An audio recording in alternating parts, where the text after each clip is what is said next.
Annyeong guys! Welcome na naman sa isa nating cooking recipe. And for today's video, gagawa nga tayo nitong favorite ninyong Korean food na tteokbokki.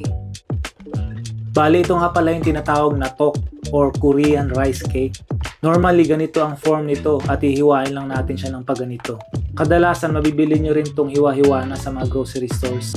At lalo pang sasarap to kung lalagyan natin itong fish cakes.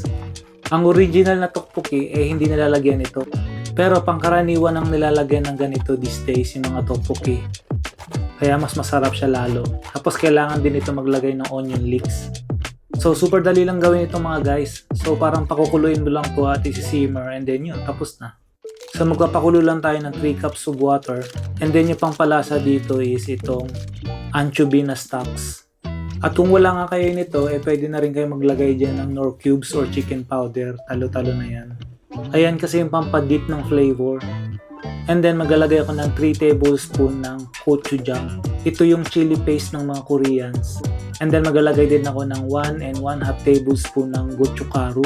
Yung gochugaru naman chili flakes yan. Tapos 1 tablespoon ng soy sauce and then 1 tablespoon din ng minced garlic. And then 2 tablespoon ng sugar. Kung gusto niyo manamis-namis pa, pwede niyo ring dagdagan pa ng sugar ng konti pa. Tapos ilalagay na natin yung ating tok. So bali ang total time ng pagluto nito is mga 10 to 15 minutes. Bali si-simmer nyo lang to hanggang sa medyo lumapot na yung sabaw niya. And sa kalagitnaan yan, ilagay na rin yung ating fish cakes. So bali ang nagpapalapot kasi dito is yung tok. Kapag naluluto na siya, lumalapot na yung kanyang sauce. Syempre at nag-evaporate na rin yung ibang tubig.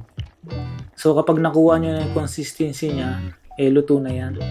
Tapos masarap din itong nilalagyan ng boiled eggs. Kaya naglagay ako ng 3 dyan. At saka yung leeks natin, pang toppings na rin. So ganyan lang kadali magluto nito guys. At dito sa Korea, favorite to ng mga bata. Kaya naman madalas akong gumawa nito kasi yung mga kids ko lagi nagre-request nito. At syempre wag nyo kakalimutang picturean. Para may pang post tayo sa social media natin, di ba? So ayun mga guys.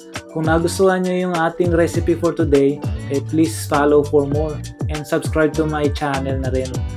Kasi palagi ako nag-post dito ng mga iba't ibang Filipino at Korean recipes.